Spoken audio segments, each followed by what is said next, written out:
প্রিয় দর্শক, স্বাগতম যে কথা বলতে চাই অনুষ্ঠানে। আপনাদের সঙ্গে আছি আমি জাহাঙ্গীর আকন্দ। আমার সঙ্গে আলোচনার জন্য আজ স্টুডিওতে উপস্থিত আছেন ঢাকা মহানগর দক্ষিণ বিএনপির আহ্বায়ক আব্দুস সালাম, এবং আর কিছুক্ষণের মধ্যে আমাদের সাথে এসে যুক্ত হবেন আওয়ামী লীগের সাংগঠনিক সম্পাদক ও সংসদ সদস্য আহমদ হোসেন।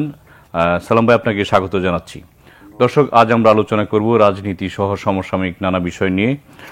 সালাম ভাই, আপনার কাছেই যাচ্ছি। সেটা হচ্ছে যে আজকে দুদকের পক্ষ থেকে বলা হয়েছে পুলিশের সাবেক আইজি বেনজির আহমেদকে 6 জুন দুদকে হাজির না হলে ধরে নেওয়া হবে তার কোনো বক্তব্য নেই, এবং আবেদনের প্রেক্ষিতে তদন্তকারী কর্মকর্তা চাইলে 15 দিন সময় বাড়াতে পারে।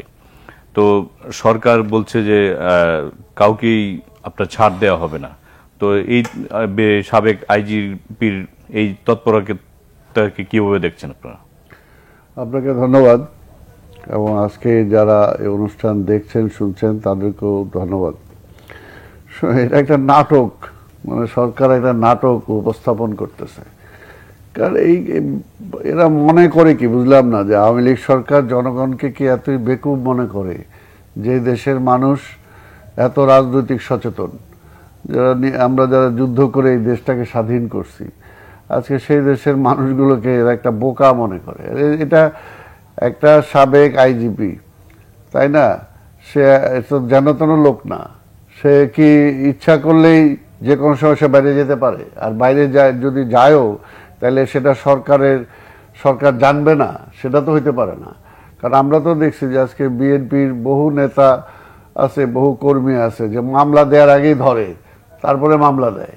আর তার এগেনস্টে এরকম একটা এলিগেশন আসছে, যেটা অবশ্যই একটা বিশাল ব্যাপার, ছোটখাটো ব্যাপার না। আজকে যখন দেশটা একটা অর্থনৈতিক সংকটের মধ্যে দিয়ে যাচ্ছে, ঠিক সেই সময় এই ধরনের একটা বিশাল একটা এলিগেশন তার বিরুদ্ধে যখন উঠলো, এবং সে আবার সেটাকে তার ব্যাখ্যাও সে দেওয়ার জন্য চেষ্টা করলো, তাহলে কি জানবে না যে সরকার যে কোনো সময় তাকে আইনের আওতায় নিতে হইতে পারে? তাহলে তো স্বাভাবিকভাবে তাকে সারাক্ষণ তো একটা ওয়াচের মধ্যে রাখবে। এটা তো রাষ্ট্রের দায়িত্ব, এটা তো রাষ্ট্রের দায়িত্ব। রাষ্ট্র ব্যবস্থা কি এইভাবেই ফেল করতেছে? রাষ্ট্র ব্যবস্থাটাকে এইভাবে ফেল করতেছে যে একটা ব্যক্তির পিছনে। আজকে এই জন্যই আমরা বলি যে আসলে এই সরকার মানে রাষ্ট্রের সমস্যা সমাধানের জন্য যতটুকু মানে ততস্থ না, যতটুকু ব্যস্ত না, তার চেয়ে বেশি ব্যস্ত হলো খালেদা জিয়া, তারেক রহমান আর মানে বিএনপিকে নিয়ে। তো সেটার জন্যই আজকের এই সমস্ত জায়গাতে ব্যর্থ হচ্ছে। ব্যর্থ না, এটা আমরা বলবো যে এটা একটা সাজানো নাটক। তারাই পার করে দিছে, পার করে দিয়ে জনগণের সামনে এখন একটা আই ওয়াশ করতেছে, যেটা তারা কিছুই জানে না, বা তারা কিছু এই ব্যাপারে তাদের কোনো কিছু বলার নেই। এটাতে এর চেয়ে বেশি আর বলার কি থাকতে পারে? না, আপনি বলছেন নাটক, সরকার তো পদক্ষেপ নিচ্ছে, তারপরে নাটক কেন বলছেন? পদক্ষেপ কোথায়? পদক্ষেপ হলে তো সে আজকে জেলে থাকতো। তার সম্পত্তি ক্রুক করার নির্দেশ দিয়েছে আদালত। তাহলে সে যে এরকম একটা লোক, আমরা জানি না যে আমাদের বিভিন্ন লোকজনদেরকে কি করা হয়, পাসপোর্ট সিজ করা হয় যাতে সে বাইরে না যেতে পারে, তাকে আইনের আওতায় নিয়ে আসার জন্য চেষ্টা করে যে এই রকম মামলা হইলে। তাহলে তার বেলায় করা হলো না কেন? বা তার বেলায় এখনো কেন তাকে আইনের আওতায় নেওয়ার জন্য মানে নোটিশ জারি করা হয় নাই? আমরা তো আমাদের বহু কর্মী আছে, নেতা আছে, যে তাদেরকে ধরতে না পারলে তার মারে ধরে নিয়ে যায়, তার বাবারে ধরে নিয়ে যায়। এই কয়দিন আগে আমাদের এক কর্মীর হয়েছে, যে কর্মীর এক ভাই, সেও দল করে, সেও কর্মী, তাকে পায়নি বলে তার ইয়াং স্ত্রী, ছোট্ট বাচ্চা আছে, সেই বাচ্চাকে রেখে ওই ছেলেকে নিয়ে গেছে, এবং বলা হয়েছে কোর্টে যে তার শিশু বাচ্চা, তাছাড়া সে বাঁচবে না। কিন্তু তারপর বলছে যে না, আগে সে হাজির হোক, তারপরে তাকে জামিন দেওয়া হবে। তো তাহলে সেই জায়গায় বেনজিরের মতো এরকম একজন যার বিরুদ্ধে এতগুলো এলিগেশন আছে, তাহলে সে কিভাবে পালায় যায়? জি, আমাদের আপনাকে স্বাগত জানাচ্ছি। আমাদের আমরা ওই যে বেনজির আহমেদের দুর্নীতি এবং তার বিদেশ গমন নিয়ে আলোচনা করছিলাম। আজকে দুদক কমিশনার জানিয়েছেন যে 6 জুনের মধ্যে তিনি হাজির না হলে ধরে নেওয়া হবে তার কোনো বক্তব্য নেই, এবং তদন্তকারী কর্মকর্তা চাইলে আরো 15 দিন সময় বাড়াতে পারে। এখন প্রশ্ন হচ্ছে যে ইতিমধ্যেই বেনজির আহমেদের সম্পত্তি ক্রুক করার নির্দেশ দিয়েছে আদালত, দুদকও তার বিরুদ্ধে মামলা করেছে এবং তাকে ডেকেছে। এর মধ্যে খবর বেরিয়েছে যে উনি দেশ ত্যাগ করেছেন সপরিবারে। এখন প্রশ্ন হচ্ছে যে আওয়ামী লীগ আসলে তার বিচার করাটা কতটা করবে বা করার আন্তরিকতা আছে? আওয়ামী লীগ তো দুর্নীতিবাজদের পক্ষে নেই, এবং প্রধানমন্ত্রী শেখ হাসিনা 2009 সালে ক্ষমতা আসার পরে ডিক্লেয়ার করেছেন যে দুর্নীতির প্রশ্নে তিনি জিরো টলারেন্স, এবং দুর্নীতিবাজদের বিরুদ্ধে লড়াই করে কিন্তু আমরা এই পর্যন্ত এসেছি। আমাদের বক্তব্য সবসময় দুর্নীতিবাজদের বিরুদ্ধে, দুর্নীতির হাত থেকে দেশকে রক্ষা করা, দুর্নীতিবাজদের কবল থেকে বাংলাদেশকে রক্ষা করা। কাজে স্বাভাবিক এটা আমাদের ফিলোসফির একটা অংশ। কাজে দুর্নীতিবাজদের পক্ষে কথা বলার সুযোগ বা মনোভাব এটা তো আমাদের নেই। আমি কেন দুর্নীতিবাজদের পক্ষে কথা বলবো? এখন প্রশ্ন উঠছে বেনজির সম্পর্কে। এখন বেনজিরের কি দেশের বাইরে কোথায় আছে তাও কিন্তু এখন আমরা জানি না। তুরস্কে আছে, গণমাধ্যমে আসছে খবর। গণমাধ্যমে আসছে, গণমাধ্যমের খবর এর উপর ভিত্তি করে সরকার স্টেটমেন্ট দিতে পারে? সরকার তো বিভিন্ন সংগঠন আছে, অর্গানাইজেশন আছে, এজেন্সি আছে, তারাও খুঁজে বের করবে। গণমাধ্যমের খবরও তো আমলে নেই সরকার। হ্যাঁ, আর সবই আমলে নেই, আর সবই অনেক কিছু আমলে নেই হলো। আর গণমাধ্যমের সব খবরই যে সত্য তাও সত্য না, ঠিক না। গণমাধ্যম ভুল করতে পারে, টু আর ইজ হিউম্যান। কাজেই গণমাধ্যম তো মানুষই চালায়, তাদের ভুল হইতে পারে। আর আমি একজন নেতা হইতে পারি, আমার ভুল হইতে পারে। কাজেই এখন পর্যন্ত বেনজির কোথায় আছে? আর বেনজির তো আমেরিকা তো তাকে করেছে, নিষেধাজ্ঞা দিয়েছে। সেক্ষেত্রে কোন কোন দেশে যেতে পারবে বা যেতে পারবে তা আমরা জানি না। তো এখন পর্যন্ত আমরা সার্চ করতে পারি নাই। গভর্নমেন্টের পক্ষ থেকে কিন্তু অফিসিয়ালি বক্তব্য আসেনি। না, স্বরাষ্ট্রমন্ত্রী বলেছেন যে উনি কিছুই জানেন না। তো এইটাই বক্তব্য। তো পুলিশের একজন সাবেক আইজিপি কোথায় গেল বা এটা কোনো সরকার জানবে না? নিশ্চয়ই ওনার যে বিভিন্ন সোর্স আছে, সোর্স থেকে তাকে জানানো হয়নি। গভর্নমেন্টকে তো বিভিন্ন সোর্স থেকে জানায়, বিভিন্ন গোয়েন্দা সংস্থা আছে না, তারা জানায় এখানে সে আছে। সেটার উপর ভিত্তি করে কিন্তু স্বরাষ্ট্রমন্ত্রী বক্তব্য দেন। এটা তিনি কিন্তু একটা দায়িত্বশীল পদে আছেন, এটা হালকা কথা বলতে পারেন না। এটা নিউজ রাষ্ট্র পত্রিকায়, এটা পত্রিকা পড়ে বলতে পারেন না। তাকে আসতে হবে, অফিসিয়ালি আসতে হবে, অফিসিয়ালি সোর্স থেকে কথা আসতে হবে। কাজে আমরা বলছি অনেক গল্প হয়ে গেছে, আমরা কোনো সাধারণ নাটক করি না, আমরা সাধারণ নাটকে অভিনয় করি না, এবং সাধারণ কথাও বলি না। অনেকেই সমালোচনা করছে যে সরকার তাকে দেশ থেকে ত্যাগের সুযোগ দিয়েছে। না, ক্রিটিসিজম তো হয়। Nobody is above criticism in the world, either he is great or ordinary. We are in government, আমরা সরকারে আছি। প্রধানমন্ত্রী শেখ হাসিনা টানা 4 বার প্রধানমন্ত্রী। ন্যাচারালি আমরা ধরে নিতে পারি যে আমরা যেহেতু ক্ষমতায় আছি, আমাদের বিরুদ্ধবাদী যারা, বিএনপি আমাদের বিরুদ্ধবাদী, আবার কখনো কোনো শত্রু বটে। সুতরাং বিএনপির কাছ থেকে আমরা কোনো প্রশংসার দাবি বা আশাও করি না। না, দুর্নীতি নিয়ে তো প্রশংসা শুনতেও বিএনপি নিজে দুর্নীতিবাজ, দুর্নীতিদের নিয়ে ঘোরা পার্টি বিএনপি। ছোটোখাটো একটা ভালো মানুষ থাকলেও এরা দুর্নীতিবাজদের পক্ষে কথা বলতে বাধ্য হয়। পার্টি প্রধান যেখানে দুর্নীতির কারণে আজকে কারাবন্দী বাড়িতে আছেন, প্রধানমন্ত্রীর প্রশাসনিক অর্ডারে আছেন, এবং সেকেন্ড ইন কমান্ড তিনি অ্যাক্টিং প্রেসিডেন্ট বা চেয়ারম্যান, তিনি কিন্তু পলাতক, বিকজ তিনি কনভিক্টেড বিকজ অফ টাকা পাচার। এটা কিন্তু আমাদের বক্তব্য, হাইকোর্ট কোর্ট থেকে দিয়েছে, আদালত দিয়েছে। কাজে দুর্নীতিবাজের পার্টি হচ্ছে বিএনপি, সন্ত্রাসের পার্টি হচ্ছে বিএনপি, খুনিদের পার্টি হচ্ছে বিএনপি। সে বিএনপি ফেরস্তা হয়ে যায় নাই। বিএনপির কথা শুনলে বলে হবে না যে তারা ফেরস্তা হয়ে গেছে। আওয়ামী লীগে কোনো দুর্নীতিবাজ নেই তাহলে? যারা দুর্নীতিবাজ তাদের বিরুদ্ধে ব্যবস্থা হচ্ছে, যারা দুর্নীতিবাজ তাদের বিরুদ্ধে অ্যাকশন হচ্ছে না। তা আপনি বলুন যে একটা দুর্নীতিবাদের পক্ষে দাঁড়িয়ে আমরা কথা বলেছি? শাখা 14 যুদ্ধ অপরাধী ছিল না? যখন যুদ্ধ অপরাধের বিচার হলো তখন কিন্তু শাখার বিচার হয়েছে। এই যুদ্ধ অপরাধের বিচারের সময় কি বিএনপি একটি কথা বলেছে? এটা পক্ষে বলেছে? বলেনি। শাখার যখন ফাঁসি হলো তারপর তারা কিন্তু সুখ প্রকাশ করেছে। আমরা দুর্নীতিবাজদের নিয়ে কথা বলছিলাম। হ্যাঁ, সব কিছু মিলিয়ে তো আসবে। দুর্নীতিবাজ, যুদ্ধাপরাধী, দুর্নীতিবাজ, যুদ্ধাপরাধী তো সক্ষতা আছে, মিল আছে, একটা একে অপরের বন্ধু। যুদ্ধাপরাধী আর দুর্নীতিবাজ একই জিনিস, একই চরিত্রের, দুর্বৃত্তায়িত রাজনীতির এরা হচ্ছে প্রোডাক্ট। কারণ দুর্নীতির প্রশ্নে উই আর ক্লিয়ার। এবং আমি বলি পৃথিবীর সব দেশেই আছে। ভারতের মতো ডেমোক্রেটিক কান্ট্রিতে আপনি জানেন না, তামিলনাড়ুর যে মুখ্যমন্ত্রী ছিলেন তিনি তো ওই দেশে মারা গেছেন, কারাগারে মারা গেছেন। লালু প্রসাদ উনিও কারাগারে ছিলেন। এমনকি এখন পর্যন্ত পার্ক, দক্ষিণ কোরিয়ার প্রেসিডেন্ট ছিলেন, তিনি কিন্তু কারাগারে এখন আছেন। কারণ দুর্নীতি সব পৃথিবীর সব জায়গায় আছে। কাজে আমি এই কথা বলবো না যে বাংলাদেশ তো একা, কারণ দুর্নীতিবাজদের আমরা আশ্রয় দিচ্ছি কিনা, প্রশ্রয় দিচ্ছি কিনা, বা প্রোটেক্ট করতে দিচ্ছি কিনা, বা আমরা হাওয়া ভবনের মধ্যে হাওয়া ভবন তৈরি করছি কিনা। হাওয়া ভবন ছিল, তারেক রহমান ছিলেন এটার রাজপুত্র, সেই ভবন থেকে খুন হতো, গুম হতো, দুর্নীতি হতো। সুতরাং এই ধরনের ভবন আমাদের আছে কি না সেটা আমরা বলতে পারি। একটা বিরতি নিয়ে আসি আমরা। হ্যাঁ, নেন। সালাম, একটা বিরতি নিয়ে আসি। প্রিয় দর্শক, নিচ্ছি ছোট্ট একটি বিরতি, সঙ্গেই থাকুন, ফিরছি খানিক পর।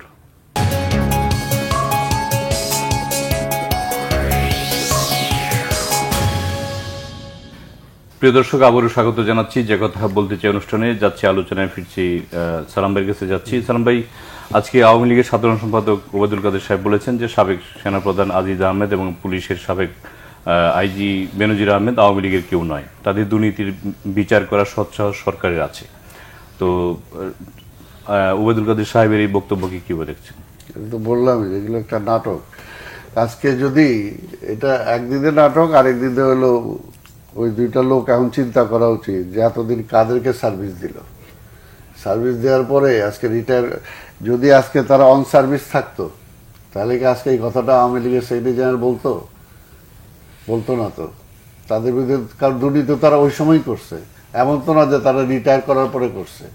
তারা অন সার্ভিস যখন ছিল তখনই এই দুর্নীতিগুলো করছে, কিন্তু সেই সময় তারা বলে নাই, কারণ ওই সময় তাকে দরকার ছিল, তাকে ব্যবহার করা দরকার ছিল। এখন যেহেতু তার ভ্যালিডিটি শেষ হয়ে গেছে, যে বললাম না যে যখন আমি একটা জিনিস কিনবো বা ব্যবহার, তখন এটা ভ্যালিডিটি শেষ থাকে তখন ফেলায় দেয়। আজকে আজিজ আর বেনজিরে ফেলায় দিচ্ছে আর কি সরকার, এখন আর তার দরকার নাই। এই জন্যই তার এটা থেকে এখন যারা আছে অন সার্ভিস, যারা হুকুমের এখানে হুকুম দেওয়ার আগেই পালন করার চেষ্টা করে, তাদের এইগুলো থেকে শিক্ষা নেওয়া উচিত যে কখনোই কেউ ব্যবহার করার পরে যখন আবার তাদের অবস্থা খারাপ হয় তখন আর সেই দায় কেউ নেয় না। এটা থেকে একদিক দিয়ে ভালো যে একদিক দিয়ে যারা অন সার্ভিস আছে তাদের এটা থেকে শিক্ষা নেওয়া উচিত যে অন্যায় যে সমস্ত অর্ডার এখনো পালন করতেছে, এখনো বিরোধী দলকে মানে অন্যায়ভাবে গায়েবী মামলা দিচ্ছে, গায়েবীভাবে জেলে দিচ্ছে, এখন থেকে অন্তত শিক্ষা গ্রহণ করুক যে একটা সময় আসবে যখন তাদেরকে এদের রক্ষা করবে না। সবচেয়ে বড় কথা হচ্ছে কি দেখেন, সবচেয়ে বড় কথা আজকে সারা দেশটাই একটা সিন্ডিকেটের খপ্পরে পড়ছে না। আজকে এই সরকারও যে আজকে ক্ষমতায় আসছে, এটা তাদের নির্বাচনী ব্যবস্থার একটা সিন্ডিকেটের মধ্যে করে ফেলছে। এই সিন্ডিকেটের বাইরে এখন আর আওয়ামী লীগেরও যাওয়ার কিছু নেই। আর ওই সিন্ডিকেটের সদস্য যারা, তারা ওইটাকে সবকিছু নিয়ন্ত্রণ করতেছে, এবং নিয়ন্ত্রণ করতেছে বলেই আজকে এটার বাইরে যেতে পারছে না। এখন দেখেন যেটা বলতেছে ইসের ভাই যেটা বললেন যে বেগম খালেদা জিয়ার ব্যাপারে বা আমাদের অ্যাক্টিং চেয়ারম্যান তারেক রহমান ব্যাপারে, তো ওনাদের আজকে ওবায়দুল কাদের সাহেব বা শেখ সেলিম সাহেব সেই সময় 111-এর পরে কি স্টেটমেন্ট দিচ্ছেন ওনাদের পার্টির চেয়ারম্যানের সম্পর্কে, পার্টি প্রেসিডেন্ট সম্পর্কে বলছে না ওনারাই তো বলছে যে ওনারা টাকা চাঁদা দিত বা ঘুষ দিত বা দুর্নীতি করতো, ওনাদের নিজের মুখেই বলা। তা আজকে সবচেয়ে এই কারণেই তো আজকে আওয়ামী লীগ এখন এমন একটা অবস্থায় পৌঁছে যে তারা ওই যে বললাম যে বাঘের পিঠে চড়া, অর্থাৎ এত দুর্নীতিগ্রস্ত হয়েছে যে তারা আজকে ক্ষমতার বাইরে যেতেই ভয় পায়। যেমনিভাবে আজকে ক্ষমতার বাইরে যাওয়ার কারণেই আজকে বেনজির আর আজিজ আজকে তারা বিচারের মুখোমুখি হয়ে গেছে, ঠিক তেমনি আজকে এই সরকারও মনে করে যে তারা যখনই ক্ষমতার বাইরে যাবে তখন এই হাজার হাজার দুর্নীতির কেস মামলা তাদের উপর চলে আসবে। এই জন্যই তারা ক্ষমতার বাইরে যেতেই ভয় পায়। এটা হলো আসল মূল কারণ, যে কারণে আজকে তারা নির্বাচন দিতে ভয় পায়, যে নির্বাচন দিলেই তো তাদের গণেশ উল্টে যাবে, তারপরে তো তারা ইচ্ছা করলেও আর এই সমস্ত মামলা থেকে বাঁচতে পারবে না, এবং এইরকম হাজার হাজার এলিগেশন তাদের বিরুদ্ধে আসবে, সেই সমস্ত কিছুকে ফেস করা তাদের পক্ষে সম্ভব হবে না। এই কারণেই তারা চায় যে যতক্ষণ আসি ক্ষমতায় থাকবো যাতে আমাদের কেউ বিচার আওতায় না নিতে পারে। কিন্তু এটা হলো রং, এটা যতদিনই করতে থাকবে ততদিনই তাদের সেই সমস্ত পাপের বোঝা ভারী হইতেই থাকবে, অপরাধের বোঝা ভারী হইতেই থাকবে। কারণ এগুলো করে কখনো কিছু দেখেন আজকে অর্থনীতির যে অবস্থা সবকিছু মিলাই একটা হজ করতে যেতে আজকে আগে কত টাকা লাগে। আজকে আমার এখান থেকে একটা লোক যদি কলকাতায় থেকে একটা টিকিট কাটলে বা নেপাল থেকে একটা টিকিট কাটলে যে টাকা লাগে তার চেয়ে ডবল লাগে আমার এখান থেকে। কি কারণ? আজকে দেখেন শ্রমবাজার যে শ্রমবাজার আজকে প্রায় ধ্বংস করে ফেলতেছে আজকে আওয়ামী লীগ। কয়েকজন একটা পত্রিকায় আসছে যে চারজন এমপি সিন্ডিকেট করে তারা এটা করতেছে। এই ব্যাপারে কি সরকার এখন পর্যন্ত তাদের কিছু করতে পারছে? যখন দেখা যাবে যে তারা সরে যাবে পাওয়ার থেকে, তখন তাদের বিরুদ্ধে হবে, কিন্তু যতক্ষণ আছে ততক্ষণ কিছু আর হবে না। এটা তো প্রকাশ্যে যে আজকে যে জায়গায় 70-80 হাজার টাকা লাগবে সে জায়গায় তারা 5 লাখ 6 লাখ টাকা দিচ্ছে, তারপর আবার তাদেরকে পাঠাইতেও পারতেছে না। এই যে সব কিছু ওপেনলি, অর্থাৎ ওপেনলি আজকে যে সমস্ত চুরি বার করে, অর্থাৎ একটা লুটেরা আছে না যে বা ওলট পালট করে দে বা লুটে পুটে খাই, আজকে অবস্থাটা হয়ে গেছে এরকম দেশের অবস্থাটা। এইটাকে তো এইভাবে চলে না, এটাকে একটা ঠিক জায়গায় আনা দরকার। এই জন্যই বলবো যে এখনো এই সরকারের তখনই জবাব দিতে আসবে। এই সরকারও উচিত এই মুহূর্তে, যেটা আমি সবসময় বলি এখনো বলবো, যে খালেদা জিয়াকে অবিলম্বে ছেড়ে আলোচনা করে যত তাড়াতাড়ি পারে সব রাজনৈতিক দলকে নিয়ে বসে ছেড়ে দিয়ে একটা কেয়ারটেকারের মাধ্যমে একটা নির্বাচনের ব্যবস্থা হলে তখন আওয়ামী লীগেরও লাভ হবে, দেশেরও লাভ হবে। আহমদ ভাই, আপনি সালাম ভাই অনেকগুলি প্রশ্ন উত্থাপন করেছেন, আপনি তার জবাব দিন। আপনার কাছে একটু প্রশ্ন করতে চাই, সেটা হচ্ছে যে এই যে আজিজ সাহেব বলেন, বেনজির সাহেব বলেন, তারা যে অর্থ উপার্জন করেছে সেটা এই সরকারের আমলেই করেছে, সরকার কি এর মানে দায় এড়াতে পারে কিনা? আর আজকে ওবায়দুল কাদের সাহেব বলেছেন যে বেনজিরের বাইরের চেয়ে ভেতরটা আলাদা, তো বেনজির সাহেবকে চিনতে কি সরকারের ভুল হয়েছিল? কোনো ব্যক্তির দায়িত্ব আমরা নেব না।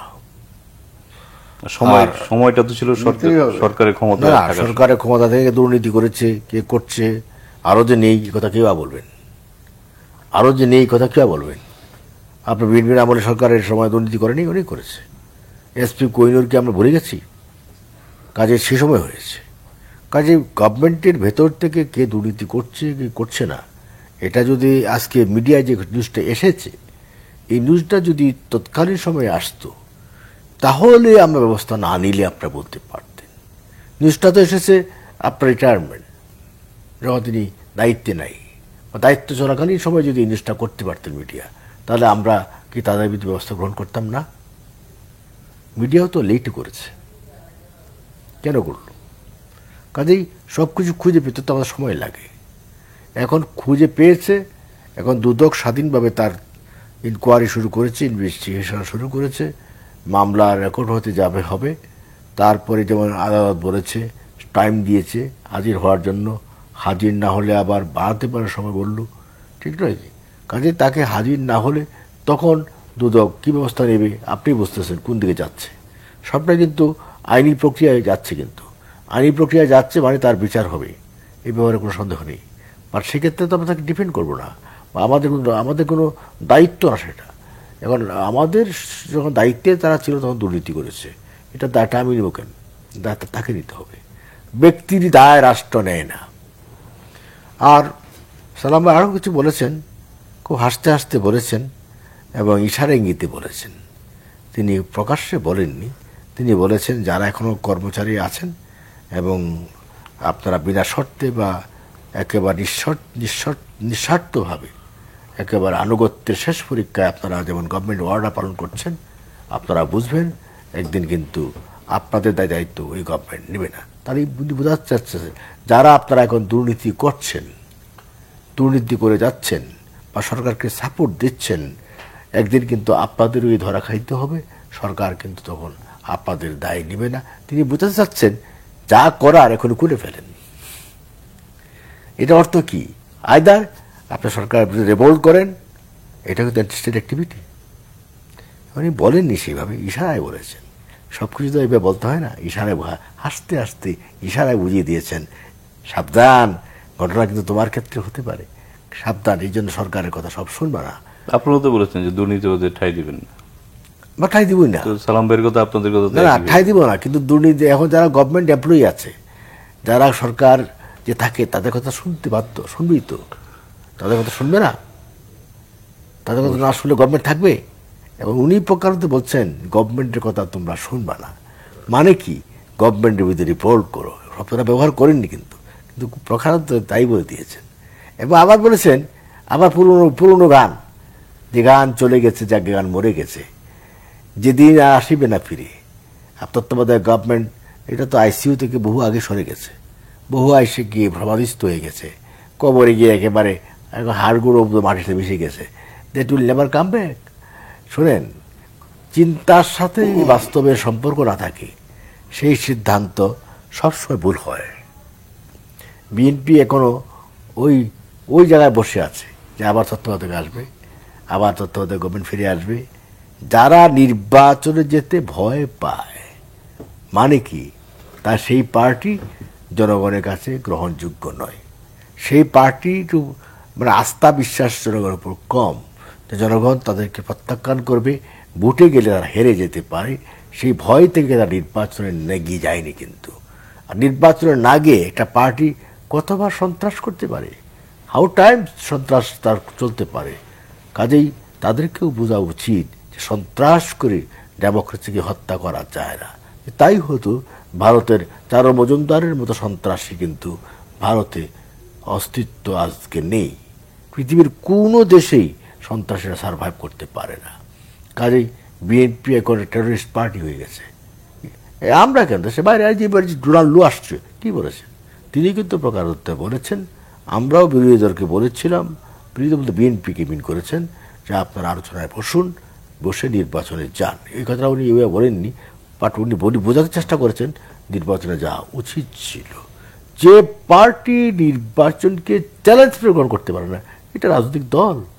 It is never a political party, কখনো পলিটিক্যাল পার্টি না, কখনো ডেমোক্রেসিতে বিশ্বাসই করে না। বিএনপির পয়দাই হয়েছে আনডেমোক্রেটিক ওয়ে, আনডেমোক্রেটিক ওয়ে। আকাশ থেকে উঠে এসেছেন, আকাশ থেকে এসে হাজির হয়েছেন, বলেছেন আমি আসলাম। তারপর ওই প্রক্রিয়ায় আপনার প্রোক্লামেশন এই যে প্রোক্লামেশন দিয়ে যে পার্টি তৈরি হয়, তার অস্থিতে, তার মস্তিষ্কে, যার রক্তে, হৃৎপিণ্ডে সবসময় প্রোক্লামেশন লেগেই থাকে। কাজে শেষ পর্যন্ত এই প্রোক্লামেশনের গান বাজে। কবে আবার প্রোক্লামেশন দিতে পারবো, কবে আবার আসতে পারবো, রাষ্ট্রীয় ক্ষমতা দখল করতে পারবো। যারা রাষ্ট্রীয় ক্ষমতা দখলের চিন্তায় থাকে, অশুভ চিন্তায় থাকে, সেই পার্টির পক্ষে তো ডেমোক্রেট হওয়া সম্ভব না। সেই পার্টির পক্ষে নির্বাচনে আসা যেথাও সম্ভব না। নির্বাচন রাষ্ট্রীয় জনগণ প্রত্যাখ্যান করবে, যে কারণে বারবার নির্বাচন থেকে তারা সরে দাঁড়াচ্ছে। এতে বিএনপি শুকিয়ে যাচ্ছে, বিএনপির তলাতে পানি নাই, এখন রং ধরেছে। এখন বিএনপি শুকিয়ে গিয়ে বিএনপি এখন হতাশার গভীরে নিমজ্জিত। ফ্রাস্ট্রেশন, নেতাবিহীন পার্টি, চলতে পারছে না। বগিগুলো আছে, ইঞ্জিন নাই। ইঞ্জিন ছাড়া বগি চলে ভাই? আপনি বলুন, একটা ট্রেন কি উইদাউট ইঞ্জিন চলতে পারে? একটা ট্রেনের সামনে ইঞ্জিন নাই, বগি দাঁড়িয়ে আছে। বিএনপি দাঁড়িয়ে আছে একটি জায়গায়, বাট ইঞ্জিন নাই, চলতে পারে না, পারবে না। সালাম ভাই, অনেকগুলি প্রশ্ন তুলেছেন। আহমদ ভাই বলেছেন যে আপনারা যে দাবি নিয়ে আন্দোলন করছেন তত্ত্বাবধায়ক সরকার, সেটা কবরে চলে গেছে এবং আপনারা হতাশায় নিমজ্জিত এখন। এটা তো আওয়ামী লীগের তো এটা ঐতিহ্য। আওয়ামী লীগ যতবার ক্ষমতায় আসছে ততবারই গণতন্ত্রকে কবরে পাঠাইছে, বহুদলীয় রাজনীতিকে কবরে পাঠাইছে। ৭২ থেকে ৭৫ ওই সময় তারা একদল করছিল, এইবারও এসে অঘোষিত একদল করে বসে আছে, তাই না? তাই আওয়ামী লীগ কবরেই পাঠায়, আবার বিএনপি সেটাকে কবর থেকে তুলে এনে সেটাকে প্রতিষ্ঠিত করে। এর জন্যই আমরা সেটাই করি। আর নির্বাচনের কথা, নির্বাচনে বিএনপি কখনো ভয় পায় না, কারণ বিএনপির নেত্রী বেগম খালেদা জিয়া তার জীবনে কোথাও হারে নাই একবারও, কিন্তু ওনাদের কিন্তু সেই রকম রেকর্ড নাই, সেই রেকর্ড নাই। তো এই জন্যই আর আমরা যেটা বলছি যে নির্বাচন থাকলে আমরা তো নির্বাচনই করতে চাই। বিএনপি কি নির্বাচন ছাড়া ষড়যন্ত্র করে বিএনপি ক্ষমতায় যাওয়ার কোনো সুযোগ আছে? ধর্মনার কথা যদি মানলাম যে বিএনপি ষড়যন্ত্র করে কি ক্ষমতায় যাওয়ার কোনো সুযোগ আছে? নাই তো। বিএনপিকে যদি ক্ষমতায় যেতে হয় নির্বাচন করেই যেতে হবে। আমরা তো ওই জন্য নির্বাচনটাই চাচ্ছি, আর ওরা তো সেই নির্বাচনটাই ভয় পায়, যেহেতু ওনারা জনগণ থেকে বিচ্ছিন্ন হয়ে গেছে, তাই না? জনগণ থেকে বিচ্ছিন্ন হয়ে গেছে বলে তারা সেটা পায়। আর নেতা তো আমাদের নেতা, আমাদের টিকে আছে। ওনাদের বর্তমান নেতার পরে নেতাকে, সেটা এখনো ঠিক নাই। আর আমাদের বর্তমান নেতার পরে পরবর্তী নেতাও ঠিক হয়ে আছে। তার কাছে বিএনপির নেতাও প্রবলেম নাই, বিএনপির আদর্শেরও প্রবলেম নাই, কিন্তু ওনাদের দুইটাতেই প্রবলেম আছে। ওনাদের আদর্শ মুখে বলেন একটা, কিন্তু কার্যত করেন আরেকটা, তাই না? ওনারা বলেন সমাজতন্ত্র, কিন্তু সমাজতন্ত্র ধারে কাছেও নাই। ওরা বলে ধর্ম নিরপেক্ষ, সেটা ধারে কাছে নাই। ওরা বলে না আমি ইসলাম ওইখানে রাখা যাবে না, মুছে দেওয়া যাবে, দিতে হবে, ওইটা ওনারা করতে পারেন না। তাই কাজে ওনারা মুখে যেটা বলেন কার্যত সেটা বিশ্বাস করেন না, ও সেটা করেনও না। এই জন্য আর যেটা কথা ওনারা বলছে যে দায় তো ওনাদের নিতে হবেই। যেহেতু ওনাদের আমলে যে ঘটনা ঘটছে, যে সমস্ত এই যে বাংলাদেশের আজকে অর্থনীতির যে ক্ষতি হয়েছে, কি কারণে ক্ষতি, কার কারণে ক্ষতি হয়েছে, কারা লুটপাট করছে, সেই লুটপাটের সময়টা কারা ছিল, তাদের কিন্তু জবাব দিতে হবে। জবাব তো ওনাদেরকেই দিতে হবে, ওনারা যত কিছুই বলুক। আরেকটা হলো যে আমি উনি আহমদ ভাই যেভাবে বলছেন আমি সেটা বলি, আমি প্লেন অ্যান্ড সিম্পল বলছি যে ভাই অন্যায় করেন না, অন্যায় করে না। যেটা অন্যায় করলে আপনার বর্তমান সরকার যারা আপনাকে ব্যবহার করতেছে অন্যায় আদেশ দিয়ে, তারাও আপনার দায় নিচ্ছে না। তাই কাজে অন্যায় করেন না। এই যে যেটা বলছে আমাদের গায়েবে মামলা দিচ্ছেন, কেন দিচ্ছেন বলে আমরা বারবার বলে আসতেছি, এটা ঘটনায় মামলা দিয়ে দিচ্ছেন। তো সেটা বর্তমান সরকারও নেবে না, আর পরকালে তো আল্লাহ নিবেই না, কারণ মিথ্যাটা মিথ্যাই। আমি অন্য কোনো কিছু এখানে বলার বা ই করার কোনো কারণ নাই।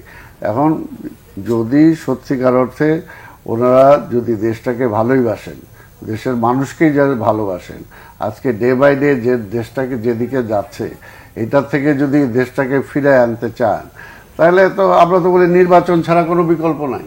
আমরা তো বলি নাই যে বেগম খালেদা জিয়ারে প্রধান বানায় নির্বাচনের ক্ষমতায় বসায় দেন। আমরা বলছি ওনারা ক্ষমতা থেকে নামুক, এনিবডি আলোচনার মাধ্যমে সব রাজনৈতিক দল আলোচনা করে একটা সিস্টেম বের করুক, সেটা নির্বাচন হবে। কিন্তু ওনার ক্ষমতায় থাকবে, ক্ষমতায় থেকে ওনারা ক্ষমতাকে দীর্ঘায়িত করার জন্য ওনার নির্বাচনের নামে একটা প্রহসন করবে, আর বলবো এই নির্বাচন আসার সাহস নাই। তাহলে ওনারা কি খালেদা জিয়া আজকে ক্ষমতায় থাকলে বা বিএনপি ক্ষমতায় থাকলে কি ওই নির্বাচনে আসবেন? সেটা তো আসবে। ওনাদের বেলায় সেটা জায়েজ না, আর আমাদের বেলায় সেটা জায়েজ। সেটা তো হবে না। যেটা হবে সবার জন্যই হবে। এর জন্য যেহেতু এই কারণে আমরা বলছি, যেহেতু ওনারা ক্ষমতায় থাকলে, ওনারা না, এটা পরিষ্কার, আজকে বিএনপিও যদি ক্ষমতায় থাকে তাহলে এটা নিয়ে প্রশ্ন আসবেই যে যদি আজকে রাজনৈতিক দল একটা ক্ষমতায় থাকার নির্বাচন হয়, সেই নির্বাচন কোনোভাবেই মানে নিরপেক্ষ হবে না, ম্যানিপুলেট করবেই। ম্যানিপুলেট কারা করবে? এই প্রশাসন। আমি তো বলছি আজকের এই পুলিশ, আজকের এই সিভিল প্রশাসন, আজকের যত প্রশাসনিক যা শক্তি আছে, আজকে শুধুমাত্র আওয়ামী লীগ ক্ষমতায় থেকে নেমে যাক, এই প্রশাসন দিয়েই নিরপেক্ষ নির্বাচন হবে। কারণ তখন তো তার ট্রান্সফারের ভয় থাকবে না, তার চাকরি যাওয়ার ভয় থাকবে না, তাই না? তখন এরাই নিরপেক্ষ কাজ করবে। বাংলাদেশে হয়েছে আগে তাই। বাংলাদেশে এর আগে কেয়ারটেকার গভর্নমেন্ট যখন হয়েছে, যদিও আওয়ামী লীগ সেটাও ভয় পায়, আওয়ামী লীগ বলেও তাই যে এর আগে নির্বাচন 96 সালে এক রাত্রে নাকি সব ডিসিবিসি সব পাল্টায় দিছে, কেয়ারটেকার গভর্নমেন্ট নাই না, এর জন্য ওনারা ক্ষমতায় আসতে পারে নাই। তো এটা ওই আওয়ামী লীগই মনে করবে, কারণ আওয়ামী লীগ চায় যে আওয়ামী লীগ ক্ষমতায় থাকতেই হবে। এটা হলো আসল কথা। মোহাম্মদ ভাই, আজকে সালাম ভাই যে প্রশ্নটি তুলেছেন যে বেগম জিয়া যদি সরকার প্রধান থাকেন, তার অধীনে আপনারা নির্বাচনে যাবেন কিনা, এটা একটা প্রশ্ন তুলেছেন। আরেকটি বিষয়, আজকে সুশাসনের জন্য নাগরিক, তারা বলেছে বাংলাদেশের নির্বাচন নাই, ভোটার নাই, প্রতিদ্বন্দ্বিতা নাই, নির্বাসনে চলে গেছে। এই দুটো বিষয় আপনার মন্তব্য? ওইটা তো একই বক্তব্য, বিএনপির বক্তব্য আর সুশাসন তো একই কথা বলতেছে। সুশাসনকে মনে হয় যে বিএনপির অঙ্গ সংগঠন, সুর তো একটাই। আর বেগম জিয়া প্রধানমন্ত্রী থাকলে সিস্টেম যদি এরকম হয়, ভবিষ্যতে বিএনপি ক্ষমতা আসতেই পারে। তা আমরা তো তত গভর্নমেন্ট তো চাচ্ছি না, আমরা মেনে যাবো। বিএনপির অধীনে নির্বাচনে যাবে? আমি যাইনি অতিথি। আমরা বেগম জিয়া রহমান যখন সামরিক শাসক ছিল, আমরা নির্বাচনে যাইনি। আমরা এই 78-এ রাষ্ট্রপতি নির্বাচনে যাইনি, 77 আমরা 79-এ পার্লামেন্ট নির্বাচনে যাইনি, গিয়েছি। আমরা প্রমাণ করেছি আমরা চ্যালেঞ্জকে গ্রহণ করতে পারি, আমরা চ্যালেঞ্জকে নিয়ে কাঁধে নিতে পারি, চ্যালেঞ্জকে জয় করতে পারি। যে পার্টি চ্যালেঞ্জকে গ্রহণ করতে পারে, উইন করতে পারে, ফেস করতে পারে, এবং আমরা টোটাল 21 বছর স্ট্রাগল করেছি রাজপথে। জিয়া রহমান বলেন, এরশাদ বলেন, সকলের বিরুদ্ধেই। আলটিমেটলি এই বাংলাদেশে আপনি যদি বলেন 75 বঙ্গবন্ধু হত্যার পরে, আপনি যদি বলেন, এবং এই শান্তিপূর্ণ উপায়ে ক্ষমতা হস্তান্তর একমাত্র একবারই হয়েছে 2001 সালে প্রধানমন্ত্রী শেখ হাসিনা একমাত্র প্রধানমন্ত্রী শেখ হাসিনা তিনি শান্তিপূর্ণভাবে ক্ষমতা হস্তান্তর করেছেন। কাজে এটা তো hypothetical question. Begum Zia will never be prime minister. তিনি তো ইলেকশন করতে পারছেন না, উনি ইলেকশন করতেই পারবেন না। She will be disqualified to participate in the election. কাজে ইলেকশন আগে আসেন না। আপনার লুক নেবারিং কান্ট্রি, আপনি নেবারিং কান্ট্রি ইন্ডিয়ার নির্বাচন থেকে আজকে ফলাফল দেখেন না। ওই ফলাফলে আজকে কিন্তু কংগ্রেস কিন্তু আগের জায়গায় নেই। কংগ্রেস তার এনডি জোট, যেটা ইন্ডিয়া জোট, ভালো রেজাল্ট করেছে, এবং বিজেপি জোট কিন্তু আগের মতো রেজাল্ট করতে পারেনি। আপনি এসে নির্বাচন করতেন, নির্বাচন করে আপনার একটা জায়গা দাঁড়াতে হবে তো আপনাকে। পলিটিক্যালি ফেস করেন। আপনি যে পার্টি পলিটিক্যালি মোকাবেলা করতে পারে না, অন্যের ঘাড়ে ধূস চাপিয়ে চাপিয়ে কথা বলে, ওই পার্টির পক্ষে কোনোদিন সোজা হয়ে দাঁড়ানো সম্ভব নয়। BNP is gone case. বাংলাদেশের রাজনীতিতে BNP is a gone case. BNP এখনও আকাশের দিকে তাকিয়ে দেখে, যেটা মির্জা ফখরুল বলেছেন, বিলম্ব হলে বলেছেন, এতক্ষণে অরিন্দম কহিলা বিষাদে, যে বলেছেন, তিনি বলেছেন যে নিজের পায়ের দিকে তাকান, পায়ের শক্তি বাড়ান, নিজের পায়ের উপর নির্ভর করেন। অর্থাৎ উনি বলতে চেয়েছেন বিদেশিদের উপর নির্ভর করা চলবে না। বহু পরে হলে কথাটা বলেছেন। কাজে আপনাকে নির্ভর করতে হবে নিজের জনগণের উপর, মাটির উপর। জনগণ আপনাকে অ্যাকসেপ্ট করবে কি করবে না, আপনাকে রাইট ডিসিশন নিতে হবে। কাজে এখন তো একটা কথা কি জানেন, বিএনপির সিদ্ধান্ত নেওয়ার ক্ষমতা তাদের কারণেই, যারা এখানে বাংলাদেশে আছেন, সকল স্ট্যান্ডিং কমিটি বলেন, স্থায়ী কমিটি বলেন, যারাই বলেন, তাদের সিদ্ধান্ত নেওয়ার ক্ষমতা নেই। সিদ্ধান্ত আসে লন্ডন থেকে। কাজে লন্ডনের যিনি পলাতক আসামি, তার পক্ষে এই দেশের জনগণের ফালস বোঝা কঠিন। আর তিনি কোনো জনগণের নেতাও ছিলেন না। হি ওয়াজ নেভার পলিটিশিয়ান, কখনো পলিটিক্স করেননি। How to make a good politics তিনি বুঝেন না, পারেন না। সুতরাং আমরা পরিষ্কার বলেছি যে নির্বাচনী প্রক্রিয়া না আসলে একটা পার্টি দিনে দিনে শেষ হয়ে যেতে পারে, যাবে। বিএনপি সেই পর্যায়ে যাচ্ছে কিন্তু। এবং নির্বাচন এক ক্ষমতা যাওয়ার পরটা কি আপনি বলুন, আপনাদের ডেমোক্রেটিক ওয়েতে ক্ষমতায় যাওয়া এবং ক্ষমতা থেকে নামার পরটা কি? নির্বাচন না জিয়া রহমান? কোনটা? জিয়া রহমানের পথ না গণতন্ত্রের পথ? নির্বাচন। সেই নির্বাচনে না এসে আপনি কি বলবেন যে আপনি জনগণের একেবারে সবচেয়ে পপুলার পার্টি? আপনি এত তো বক্তৃতা করলেন, নির্বাচনের আগে তো কম মিছিল করলেন না। বিভাগীয় সম্মেলন, সমাবেশ করেছেন, বলেছেন যে আমাদের মানুষ কর্মীরা সাঁতার কেটে এসেছে, এসে আগের দিন রাতে রান্না করেছে, খিচুড়ি খেয়েছে, এত মানুষ এসেছে।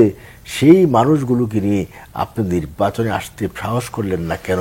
আপনিও জানেন যে যতই মানুষ আসুক, নির্বাচনে গেলে রেজাল্ট জিরো হবে, জনগণ আপনাদেরকে প্রত্যাখ্যান করবে। আপনাকে প্রমাণ করতে হবে নির্বাচনে এসে। আমি নিজেকে বললো I am the great, I am the great. No, you I am not the great. যদি পিপুল ডিসাইড করে I am the great, then it is recognized by the people. কি সেই জন্য বলছি যে বিএনপি, সালাম ভাই যে সজ্জন মানুষ, ভালো মানুষ, নিঃসন্দেহে ভালো মানুষটা পড়ে গেছে একটা পচা পানিতে, পচা পুকুরে পড়ে গেছে। আমার বলার কিছু নাই। পচা পুকুরে পড়ে গিয়ে বেচারা করবে কি এখন? কাজেই পচা পুকুরের দুর্গন্ধ তার গায়ে সরে আসছে। কাজেই এখন ভালো কিছু মানুষ আছে, এরা পচা পুকুরে পড়ে কী করবে? তাদের করার কিছু নেই। তার যে ওই লন্ডন থেকে কি বলে না বলে সেগুলো শুনতে হয়, শুনতে বাধ্য হয়। সালাম ভাই, পার্শ্ববর্তী দেশের নির্বাচন নিয়ে কথা উঠেছে, একটু আলোচনা করেছেন আহমদ ভাই। আমরা যেটা দেখতে পাচ্ছি এখন পর্যন্ত যে ইন্ডিয়া জোট, যেটি কংগ্রেসের নেতৃত্বাধীন, তারা 230টি আসন, এবং অন্যদিকে বিজেপি নেতৃত্বাধীন এনডিএ জোট এগিয়ে রয়েছে 290টি আসনে। তো যদিও নির্বাচনটি পার্শ্ববর্তী দেশের, প্রতিবেশী দেশের, বিএনপি নির্বাচন নিয়ে কি ভাবছে? এই ব্যাপারে আমার যদি বলেন, আমি বলবো যে পার্শ্ববর্তী দেশে কে জিতলো কে হারলো তাতে আমার কিছু আসে যায় না। আমার ব্যাপারে যখন তারা সবচেয়ে বড় প্রতিবেশী আমাদের, আমার এই জন্য বললাম, তারা যখন আমার ব্যাপারে ইনসাইড আমার ব্যাপারে হস্তক্ষেপ করবে, সেটার ব্যাপারে আমার আসে যায়। তাদের নির্বাচনের ব্যাপারে আমার কোনো বিষয়, কিন্তু তারা যখন আমার নির্বাচনের উপরে হস্তক্ষেপ করে, সেখানেই প্রশ্ন। আজকে আহমদ ভাই বললেন না যে বিদেশিদের সাথে তাদের কোনো নাই। বিদেশিদের পুরোপুরি ছত্রছায়াই তো তারা আছে ক্ষমতায়, এবং এটা তো প্রতিষ্ঠিত। ওনাদের ফরেন মিনিস্টার যায় একদম আমাদের পার্শ্ববর্তী দেশে যায় বলে আসছে যে কোনোভাবে হোক আগামী নির্বাচনে আওয়ামী লীগকে রাখতেই হবে, সেই ব্যবস্থাটা আপনারা করেন। এটা কি বিএনপি যায় বলছিল? এটা আওয়ামী লীগই বলছিল। আওয়ামী লীগের মানে বিদেশ মন্ত্রী বলছে, এবং বলার পরে ওনাদের হাইয়েস্ট যে বডি আছে সেই বডির একজন সদস্য আবার বলছে, উনি এইটা বলছে ওনার ব্যক্তিগত, উনি পার্টির কিছু না, উনি একটা সংসদ সদস্য, একটা মন্ত্রী, আর ওনার হাইয়েস্ট বডির একজন বলতেছে এইটা পার্টির কেউ না। অর্থাৎ এই যে বললাম না যে আওয়ামী লীগ মুখে যেটা বলে কার্যত সেটাকে বিশ্বাস করে না। তো এটাই হলো দেখেন নির্বাচনের কথা বলছেন, এত কিছুর পরেও আমরা তো 2018 সালে নির্বাচনে গেছিলাম, এবং সেই সময় ওনাদের প্রধানমন্ত্রী কি বলছে, আমার উপর আস্থা রাখতে পারেন। আস্থা তো আমরা দেখছি যে কি হয়েছে, নির্বাচনই হলো না, নির্বাচনই করতে দিল না আমাদেরকে। এবং যে কারণে আমরা বলছি কারা দেয় নাই, এবং আমি আপনাদের এই টিভিতে এসে সেই সময় বলছি যে আমার প্রতিদ্বন্দ্বী মনে হচ্ছে না আওয়ামী লীগ, আমার প্রতিদ্বন্দ্বী মনে হচ্ছে প্রশাসন। অর্থাৎ প্রশাসনকে এমনভাবে ব্যবহার করছে আওয়ামী লীগ, যেটা আমি প্রথমেই বলছি যে সিন্ডিকেট, অর্থাৎ তারা এমনভাবে সে ব্যবস্থাটা করে ফেলছে। এখন তো তাদের, এটা আহমদ ভাই যেটা বললো এটা উল্টা। আজকে আওয়ামী লীগ, অ্যাবসলিউটলি আওয়ামী লীগ বলবো না, আজকের এই সরকার ক্ষমতায় আসার জন্য তার দলকেও ব্যবহার করতেছে না যতটুকু প্রশাসনকে ব্যবহার করতেছে। সেই কারণে আজকে তারা এই যে লাস্ট জাতীয় ইলেকশনের নামে যেটা প্রহসন করলো, সেই ইলেকশন থেকে শুরু করে এখন পর্যন্ত তাদের দলই বিপন্ন হচ্ছে, তারাই ক্ষতিগ্রস্ত হচ্ছে।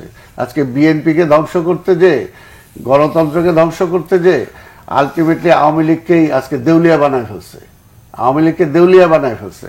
তাই কাজে বিএনপি নিয়ে চিন্তা করা, বিএনপি যদি ওই খালি ক্ষমতার চিন্তা করতো তাহলে তো ওনারা বারবার ওই যে লোভ দেখায় না, আসেন আপনার এই মন্ত্রী দিব, আপনি এইটা দিব, তাহলে ক্ষমতার চিন্তাগুলো তো বিএনপি যাইতই। বিএনপি ক্ষমতার চিন্তা করে না, বিএনপি চিন্তাটা করে রাষ্ট্রটা আজকে কোথায় যাচ্ছে।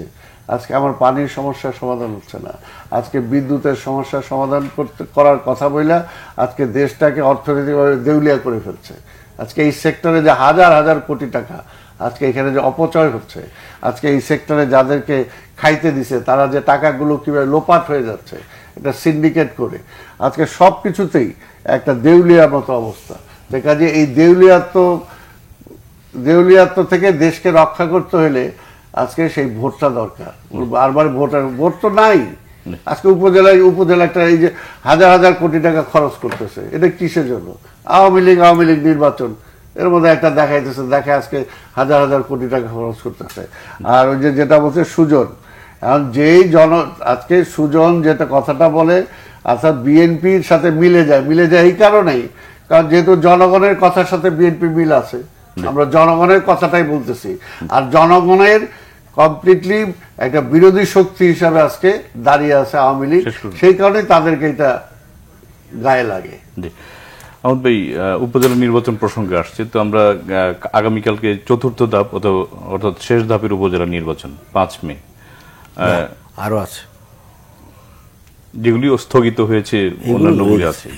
তো আমার এখন প্রশ্ন হচ্ছে যে উপজেলা নির্বাচনে দেখা যাচ্ছে যে আপনার ভোটার উপস্থিতি খুবই কম। কত পার্সেন্ট? এখন এক এক সময় 1% চলে আসছে, করে। হ্যাঁ, কিন্তু এখন প্রশ্ন হচ্ছে যে আওয়ামী লীগের তো বিশাল নেতাকর্মী, বিশাল ভোট ব্যাংক, তো আওয়ামী লীগের নেতাকর্মীরা কেন কেন্দ্রে যায় না? আপনি এখানে 40%, 42% এরকম হয়েছে কাস্ট, কিন্তু আবার 35% কাস্ট হয়েছে, আরো কম হয়েছে। ঠিক আছে, কিন্তু ফ্লাকচুয়েট করছে, ওঠানামা করছে, বাট পিপুল যাচ্ছে, তো ভোটাররা যাচ্ছে, এই কথা তো নয়। আপনি আগে যেমন বিএনপিরা বলতো, বক্তৃতা দিত, টকশোতে শুনেছি যে কেন্দ্রে কুকুর শুয়ে আছে, মানুষ নাই, এভাবে বলতো। এখন কি কুকুর শুয়ে আছে বলতে পারবে? মানুষ যাচ্ছে। একটা পার্সেন্টেজের যাচ্ছে, কেন যাচ্ছে না, এটার কারণ তো আছে।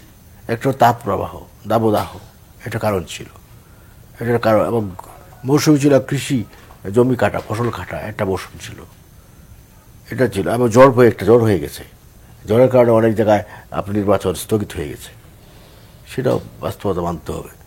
আর আমার দেশে, আমাকে পৃথিবীতে, ইউরোপে তো তারা 50% কাস্ট হওয়াটাই সাংবিধানিকভাবে তারা কিন্তু গ্যারান্টেড করেছে। ফ্রান্স এটা সংবিধানে নিয়ে এসেছে যে 50% ভোট কাস্ট হইতে হবে, না হলে সেকেন্ড টাইম নির্বাচন হবে। মানে 40% ভোটও কিন্তু স্ট্যান্ডার্ড ইন্টারন্যাশনালি। আমাদের এখানে তো কিছু নেই। হ্যাঁ, আছে তো, 40% 42% রয়েছে, আমার এখানে 42%। আমাদের এখানে তো গ্রহণযোগ্য একটা নাই তো, যে কত পার্সেন্ট হলে সংবিধানে এরকম কিছু লেখা নেই। জি। সংবিধানে এমন করলে বলে দেওয়া হয়নি যে আবার ইলেকশন রিপিট করতে হবে। এটা বিএনপি যদি কোনো ক্ষমতা আসতে চায়, ডেমোক্রেটিক পার্টি মনে করে তারা করতে পারে, আমাদের আপত্তি নেই, বা জীবনে আসতে পারবে না, সম্ভাবনা নাই, ক্ষীণ। এবং সালাম ভাই এমপি হয়ে যেতে পারবে কিনা আমি জানি না, কারণ নির্বাচন সম্ভাবনা কম। কাজেই আজকে সালাম ভাই প্রক্সি দিচ্ছে তার পার্টির পক্ষে, তো দিবেই, তাই না, যেহেতু এই পার্টি সে করে, বাট অন্তরে সে বিশ্বাস করে না, যা বলছে সবই যে তার বিশ্বাসের কথা না। কাজেই ওই লন্ডনে যিনি বসে আছে তারা খুশি করার জন্য কথা বলছেন, আর কিছু না। বাস্তবতা আমি আগে বলেছি, এই কথাটা রিপিট হয়ে যায়, একই কথা রিপিটেশন চলে আসে। আপনার চিন্তার সাথে যদি বাস্তবের সম্পর্ক না থাকে, সেই ডিসিশন অবশ্যই রং রং রং। জি। কাজেই এই রঙের ভুলের মাঝে তিনি পড়ে আছেন, ভুলের চোরা বাড়িতে শেষ করতে পড়ে আছেন, শেষ তো করবেন। টকশো ছোট গল্পের মতো হয়ে গেছে, ছোট গল্প যেমন রবীন্দ্রনাথের হয়ে হলো না শেষ, টকশো হয়ে হলো না শেষ। ধন্যবাদ আপনাকে, আবার দেখা হবে। আপনাদের দুজন কি সালাম ভাই না, আমি ওই যে লাস্ট যেটা বলতে চাই যে একেবারে আসলে ছোট করে একেবারে ছোটই, যে আমাদের এখনো মানে বাস্তবতায় আসুক। জি। কারণ দেশটার কি হয়েছে, 10 বছরে দেশটাকে এমন ব্যবস্থা করছে, ঋণ নীতি এমন করছে যে 10 বছরে যে এই ঋণ ডাবল হয়ে গেছে, এটাকে পরিশোধ করার মতো এখন অবস্থা নাই। ঋণ তো দূরের কথা, ঋণের যে সুদ, সেই সুদের টাকাও শোধ করতে পারতেছে না। জি, আপনাদের দুজনকেই ধন্যবাদ জানাচ্ছি আলোচনা অংশগ্রহণের জন্য। প্রিয় দর্শক, আজ এ পর্যন্তই, কাল দেখা হবে একই সময়ে। ভালো থাকবেন, সুস্থ থাকবেন, সে প্রত্যাশায় আজকের মতো এখনই বিদায় চাইছি। সঙ্গে থাকার জন্য ধন্যবাদ সবাইকে।